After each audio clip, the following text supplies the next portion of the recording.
Hi friends, welcome to my channel Shanvi blogs. ఇది వచ్చేసి Anu's henna herbal అండి. So 100% natural. సో ఇందులో వచ్చేసి కెమికల్స్ కానీ ఆర్టిఫిషియల్ కలర్స్ కానీ ఏమి యూజ్ చేయరండి. దీనివల్ల మనకి సైడ్ ఎఫెక్ట్స్ కూడా ఏమి ఉండదు.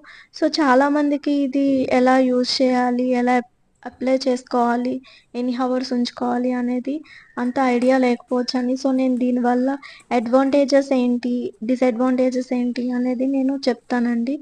సో ఇది వచ్చేసి మనము బీట్రూట్ జ్యూస్ ఉంటుంది కదా అండి, బీట్రూట్ జ్యూస్ కానీ లేకపోతే అలా కాఫీ వాటర్ ఉంటాయి కదా అండి, డికాక్షన్ ఉంటుంది కదా, సో అలా కూడా మనం యూస్ చేసుకోవచ్చు. సో మెయిన్లీ వచ్చేసి మనకి కలర్ బర్గండి కలర్ అలా రావాలి అంటే అంటే వైట్ హెయిర్ అనేది చేంజ్ అవ్వాలంటే సో బీట్రూట్ అయితే బాగా వర్కౌట్ అవుతుందండి. అలానే న్యాచురల్గా కూడా ఉంటుంది. సో ఇది వచ్చేసి వాటర్ ఎక్కువ యాడ్ చేయకూడదండి, థిక్ థిక్ కన్సిస్టెన్సీలోనే మనం యూస్ చేసుకోవాలి.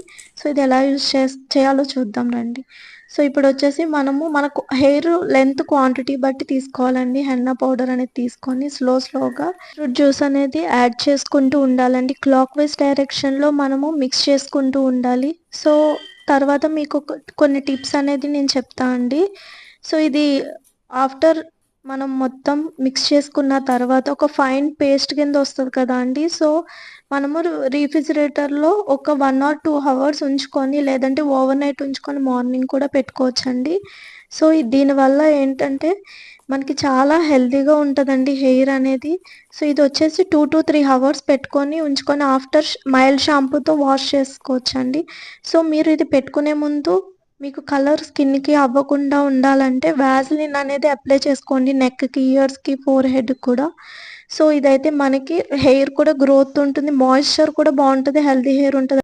డ్రై హెయిర్ ఉన్న వాళ్ళు అండి కోకోనట్ ఆయిల్ అనేది ముందు ఒక 1 hour ముందు అప్లై చేసుకొని అప్పుడు తర్వాత హెన్నా అనేది అప్లై చేసుకోండి.